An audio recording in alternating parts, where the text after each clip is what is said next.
with Traditionis Custodes, the result is that SSPX, this is the Society of St. Pius X, has more rights with the Latin Mass than we do.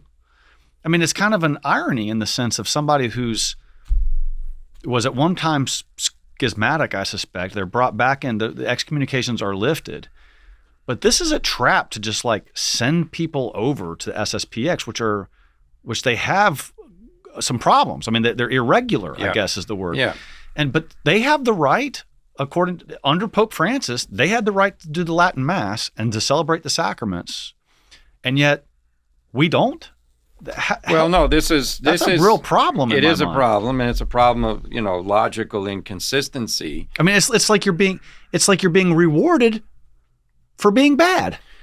Well, what it is that the situation of your disobedience is not addressed, whereas they count on the obedience of people who are attending the Latin Mass as authorized, by the Holy See, that they're going to obey now, saying, well, you can't go to this Mass anymore, and in the future you won't be able to, so everybody has to go back to the new Mass.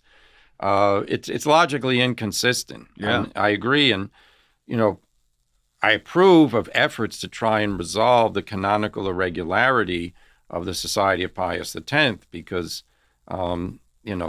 the vast majority of people, in my estimation, are good people, and are upset by the way things have gone in the church since the council ended. And I think those concerns are legitimate in general. I don't accept every critique they make, but I think it's well worth trying to make a deal, so to speak. Yeah. But Pope Francis basically said, and this is spiritual charity, said, I give them faculties to hear confessions, the priests of Pius X. They can also perform weddings. And what, did Benedict do that or Francis? No, this was Pope Francis. Yep. I thought Benedict did that when he lifted the excommunication. No, the excommunication was lifted, but they were never regularized. Okay. Yeah. Okay. Good. Yeah. Thank you for that. And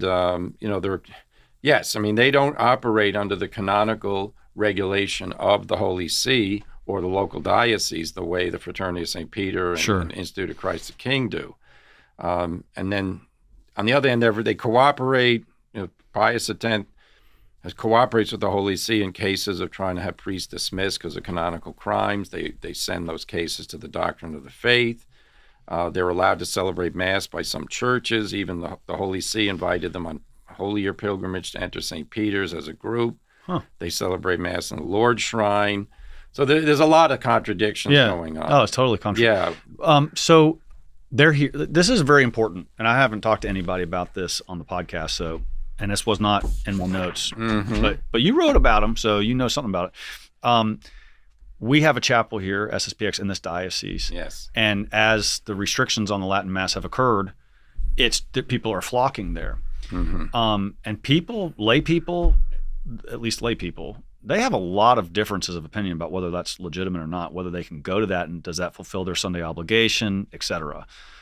Well, I won't share my opinion. What do you tell me, as a canon lawyer, does that fulfill the Sunday obligation, given that our bishop and our previous bishop had not given people permission to go there? So what do you do with that? Well, no, this is one of the issues after the lifting of the excommunication by Pope Benedict of the 4 illegally consecrated bishops.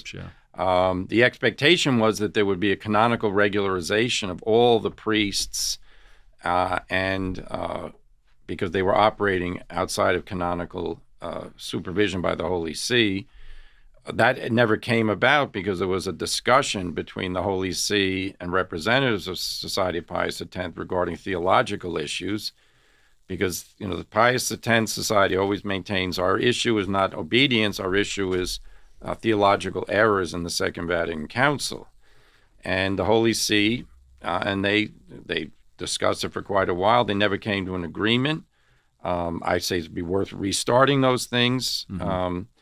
And then we can look at their critiques of Vatican II, see whether they in fact can prove that there was error taught by Vatican II. I don't think so. I don't believe there was error taught there. I think you can say there's some imprudent things which are can be discussed, and matters that can be better explained.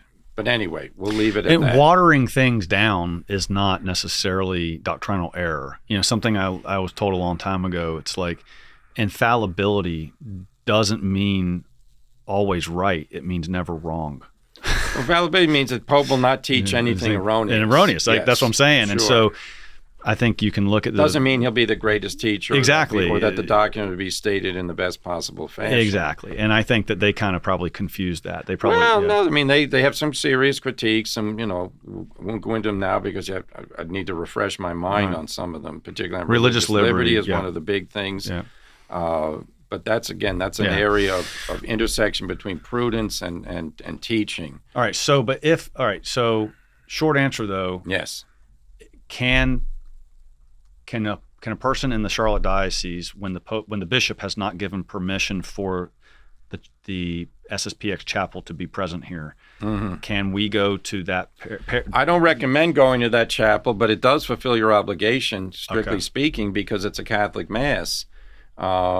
These are disobedient Catholic priests who are celebrating it because they're not submitting to the authority as individually or collectively of the Holy See and the local diocese. So it's quirky then. It's a problem because on the other hand, the Pope said, if you go to confession of them, it's a valid confession, and he says if you want to get married by them, it's a valid marriage. So wait a minute.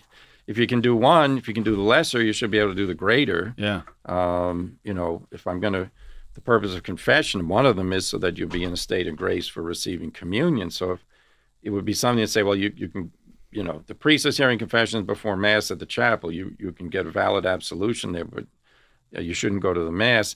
The problem is, of course, this is prudential judgment or judgment of pastoral charity. It's not a good idea to encourage people to go to a Mass at which they may hear sermons which give them bad ideas or cause them to become dissidents and schismatic in spirit, meaning that rejecting the authority of the Holy See or the local bishop. And I don't go to sermons that Pius X priests, so I don't know if that's what's happening, but it's always a danger that has to be felt.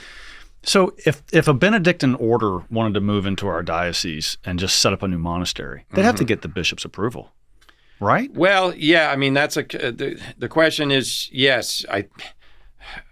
That's a subject of law regarding religious. I mean, they are exempt, meaning they'd be under direct control of the Holy See, but I can't remember whether they need permission or simply inform the bishop. I think it's probably permission, but I'll say that's an area of law I need to review. Yeah, I mean, I don't think a religious community can just show up and set up shop. Yeah, but need some kind of bishop's approval, unless the Vatican. I guess the Pope can overrule that. Well, see, this is it. I mean, you have these exempt orders which are under the jurisdiction of the Holy See, not under the local bishop. Right.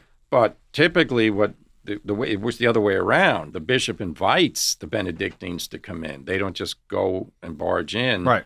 Because the bishop wants Benedictine priests or Jesuits or Franciscans, whatever it is. Yeah. But I mean, the analogy is that if they just barged in, there's something irregular about that. And like the question of whether we should go to them, like we are under Bishop Martin's church here in this diocese, right? I mean, he's the bishop of Charlotte. He's the successor of the apostles. Absolutely.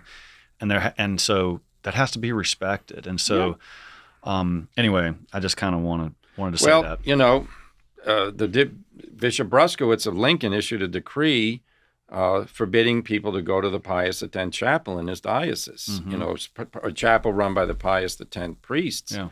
The bishop here could do the same. He could, yeah. Yeah, because and motivated by saying the spiritual welfare of the faithful is endangered when they attend Mass regularly for a group of priests who are not under the not acting in a canonically regular way. Yeah, yeah.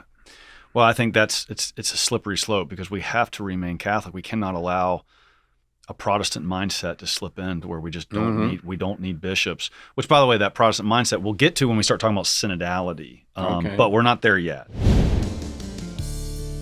Hey, thanks guys for checking out the Conor Gallagher Show. Please take a moment to like, subscribe, or comment, or whatever you got to do to support it. And I appreciate that very much.